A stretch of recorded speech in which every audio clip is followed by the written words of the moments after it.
Hello dear students, welcome back to my channel physics SPC. Electrostatics का एक question. There is a uniform spherically symmetrical surface charge density at a distance r naught from the origin. The charge distribution is initially at rest and start expanding because mutual repulsion. The figure that represent best of this speed v are the function of t of the distribution of the function of its instantaneous radius are the function of t is ये चार choice रखी है। इसके लिए सबसे पहले आपको एक फॉर्मूला लर्न होना चाहिए कि पहले सिचुएशन बना देते हैं कि एक हमारे पास क्या है कि एक स्फीयर है जिसकी रेडियस आर नॉट है, ठीक है, और इसमें जो चार्ज डिस्ट्रीब्यूट है वो यूनिफॉर्मली डिस्ट्रीब्यूट है, ऐसे क्यू चार्ज।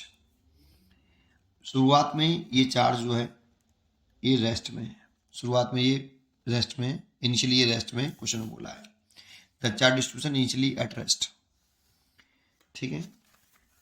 अब ये charge due to mutual repulsion क्या कर रहा है, एक्सपेंड कर रहा है। तो ये चार्ज एक्सपेंड कर रहा है तो ये ऐसे ऐसे एक्सपेंड करने लगा बेटा,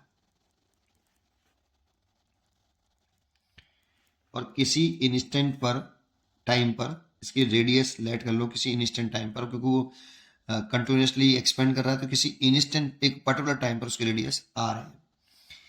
उसने r the function of t रखी है ये, और ये एक्सपेंड कर रहा है ड्यू टू म्यूचुअल रिपल्सन,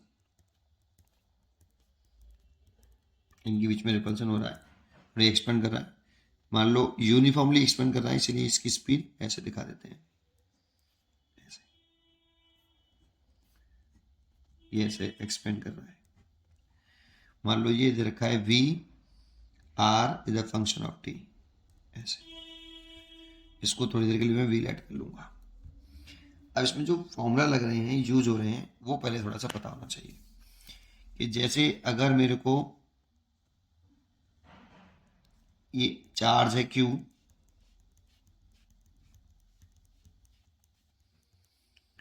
ये रेडियस आर नॉट है, तो ऐसा सिस्टम बनाना है मेरे को। तो पहले मेरे पास एक अनचार्ज स्फीयर है, एक अनचार्ज स्फीयर जिसकी रेडियस आर नॉट है, और उसको मेरे को क्यू चार्ज करना है। जीरो से क्यू चार्ज करना है तो कितनी पोटेंशियल एनर्जी हो जाएगी इसकी चार्ज करने में, ये पूछा है। तो इसका फॉर्मूला हमें डायरेक्टली याद होना चाहिए कि अगर हमें इसे जीरो से क्यू चार्ज करें तो इसका जो पोटेंशियल एनर्जी का फॉर्मूला होता है q u is equal to होता है के क्यू स्क्वेयर ओवर, अगर इसकी radius two radius r naught है तो आर नॉट, ये पोटेंशियल एनर्जी का फॉर्मूला होता है। किसी स्फीयर को जीरो से क्यू चार्ज करने में इतनी एनर्जी स्टोर होती है स्फीयर में। ये फॉर्मूला हम लास्ट में ड्राइव भी करेंगे, ठीक है। अभी डायरेक्टली कर लेता हूँ, पहले क्वेश्चन कर लेते हैं सॉल्व, ठीक है। तो ध्यान दें, तो सबसे पहले बताइए इसकी जो पोटेंशियल एनर्जी इनिशियल, तो U I is equal to A K Q square over two R naught, ये तो कांस्टेंट है बेटा, ये तो कांस्टेंट है, ठीक है। लेकिन जब ये एक्सपेंड करने लगेगा बाद में तो इसकी जो पोटेंशियल एनर्जी हो जाएगी यू फाइनल, ये लिखें तो कितना लिख सकते हैं कि के क्यू स्क्वेयर ओवर टू, और ये r the function of t है, मतलब ये चेंज हो रही है तो इसे आर लिख लेता हूँ, r the function of t को आर लिख लिया है, लेकिन ये टाइम के साथ चेंज हो रही है क्योंकि एक पर्टिकुलर या एक इंस्टेंट टाइम पर मैंने ये रेडियस कंसिडर करी है, तो ये वेरिएबल टर्म है आर। यहाँ पे आर नॉट कॉन्स्टेंट टर्म था, क्यू कॉन्स्टेंट टर्म था, के कॉन्स्टेंट है तो चलो पूरी कॉन्स्टेंट है, लेकिन यहाँ पे ये जब एक्सपेंड करने लगी due to mutual repulsion, initially तो वो रेस्ट में था, तो ये एक्सपेंड करने लगा ड्यू टू म्यूचुअल रिपल्सन, इसकी रेडियस बढ़ रही है और साथ में स्पीड भी चेंज हो रही है। तो ये आपका फॉर्मूला है। और काइनेटिक एनर्जी इनिशियल देखें तो इसकी इनिशियल काइनेटिक एनर्जी जीरो है क्योंकि इनिशियली ये रेस्ट में है, और ये एक्सपेंड कर रही है तो इसकी kinetic energy initially final kinetic energy जो कि वो हाफ एम, मैंने स्पीड को वी मान लिया है, वी स्क्वेयर। और क्योंकि इसमें केवल और केवल कंजर्वेटिव फोर्स लग रहे हैं, इलेक्ट्रोस्टैटिक फोर्स लग रहा है, इसीलिए केवल कंजर्वेटिव फोर्स लग रहा हो तो मैकेनिकल एनर्जी कांस्टेंट रहती है, तो mechanical energy initial equal to mechanical energy final. That means kinetic energy plus potential energy, electric energy, kinetic energy final plus potential energy final. Next page में करते हैं. तो और आगे बढ़ाएं तो काइनेटिक एनर्जी लिखे तो 0 एंड पोटेंशियल एनर्जी लिखें तो के Q square upon 2r0. Final kinetic energy half m B square और फाइनल पोटेंशियल एनर्जी तो के क्यू स्क्वायर ओवर 2r. ठीक है, तो देखो 2 से ये 2 कैंसिल हो गया, इसको इधर ले आते हैं तो के Q square over R naught minus K Q square over R equal to M B square. अब क्या करें, देखो हमें यहाँ पर v और टाइम r का, v का और r का ग्राफ दे रखा है. तो अगर मैं इसको डिफरेंशिएशन कर लूँ, क्योंकि यहाँ पे वेरिएबल कौन सा टर्म है, m तो कांस्टेंट है, k भी कांस्टेंट है, q भी कांस्टेंट है, r नॉट भी कांस्टेंट है, r वेरिएबल है बेटा और एक v वेरिएबल है. v चेंज हो रहा है टाइम के साथ, क्योंकि रेडियस टाइम के साथ चेंज हो रही है और v भी चेंज हो रहा है. तो उस वाली सिचुएशन में हम डिफरेंशिएशन कर लें v का विद रेस्पेक्ट टू r. तो d over D R M B square is equal to D over D R K Q square over R naught minus K Q square over R. वो m तो constant term है तो m तो बाहर आ गया. अगर v स्क्वायर का डिफरेंस करूँ विद रेस्पेक्ट टू r तो ये आएगा 2v dv ओवर dr ऐसे इज इक्वल टू, ये पूरा टर्म कांस्टेंट है बेटा, k कांस्टेंट, q कांस्टेंट और इनिशियली इसकी रेडियस r नॉट कांस्टेंट थी, बाद में चेंज हुई है बेटा, तो इसलिए ये पूरा टर्म कांस्टेंट है. इसको डिफरेंशिएशन करें तो k q, k और q तो कांस्टेंट है ऐसे, और d over D are r की पावर -1. इसको आगे बढ़ाएं 2mb dv over D are और इसको डिफरेंशिएट करें तो -1 आगे आ गया तो के क्यू स्क्वेयर और इसका हो गया r की पावर -2. तो कितना हो गया के क्यू स्क्वेयर ओवर 2r और ये हो गया dv ओवर dr और 2 को इसके नीचे 2mb को नीचे ले आएंगे. तो चलो अभी एक बार लाइन लिख देता हूँ और यहाँ से dv ओवर dr निकाल लेता हूँ. तो ये आ गया के क्यू स्क्वेयर ओवर 2mb को नीचे लिखा है तो 4mb r. ठीक है, तो ये आ गया आपका रिजल्ट. अगर मैं ग्राफ की बात करूं इसमें कि r the function of t and इसको मैंने r मान रखा है, v r t इसको मैंने v मान रखा है इस डायग्राम में. तो इसका अगर देखो ग्राफ में v और यहाँ r है तो इसका जो स्लोप निकालते हैं, स्लोप निकालें तो स्लोप जो होगा tan थीटा, ये dv ओवर dr आएगा बेटा, ये स्लोप होगा इसका, क्योंकि यहाँ पे v है यहाँ पे r है तो उसको dv ओवर dr स्लोप देता है. ठीक है, चलिए अगर ये स्लोप है, dv ओवर dr स्लोप है तो इसमें चॉइस चेक करते हैं. तो देखो स्लोप लिख देता हूँ, एक चीज़ लिख देता हूँ, स्लोप tan थीटा बराबर dv ओवर dr और यहाँ पे ये प्रोपोर्शनल है किसके, r के, और v के भी इनवर्स रिलेशन है. इस पे ध्यान देंगे आप r वाली कंडीशन पर, क्योंकि r वेरिएबल है इस जगह पर, v भी वेरिएबल है. और देखते हैं क्या है.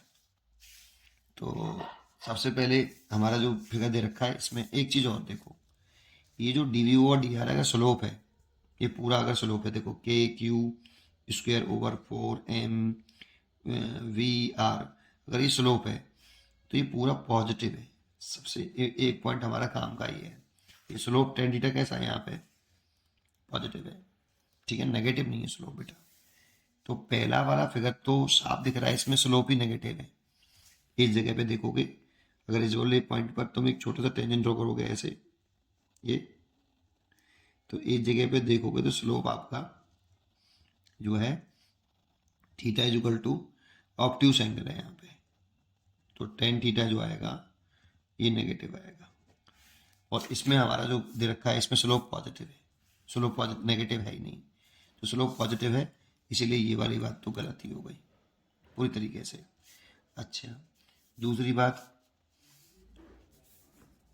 इस वाले ग्राफ में आ जाए तो देखो इसमें एक चीज़ देखें हम, अगर मैं आर बढ़ाऊंगा, ये अगर आर बढ़ाते हैं तो जो स्लोप है, स्लोप टेन थीटा, ठीक है, स्लोप टेन थीटा जो है, अगर आर बढ़ाते हैं तो स्लोप टेन थीटा जो है कैसा रिलेशन है, इनवर्स रिलेशन है, तो टेन थीटा डिक्रीज होगा, दैट इज थीटा डिक्रीज होगा।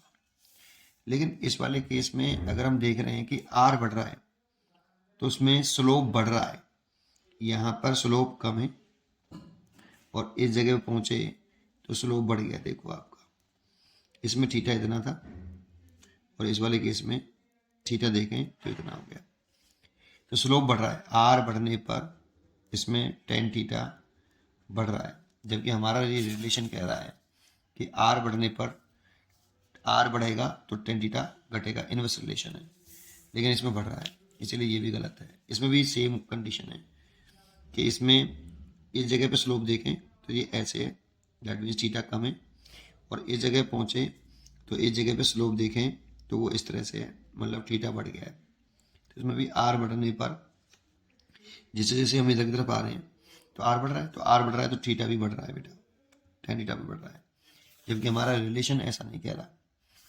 जबकि इसमें देखें तो इस वाले पॉइंट पर आर इतना है, स्लोप ये है, जैसे इस वाले पॉइंट पर आए, इस वाले पॉइंट पर, तो थीटा घट गया। देखो आप, थीटा ऐसे घट रहा है, देखो इस जगह पे थीटा ज़्यादा है, इस जगह पे थीटा कम है, ठीक है।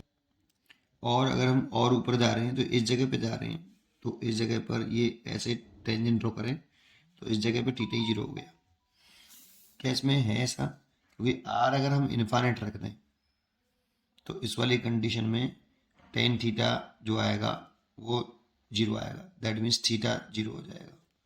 तो ये वाली बात भी सही है हमारे रिलेशन के अकॉर्डिंग, इसीलिए इसमें यहाँ पे आके थीटा जीरो हो गया है, तो यही करेक्ट चॉइस दिख रही है, ठीक है। अच्छा, इसलिए इसका आंसर सी हो गया, ठीक है।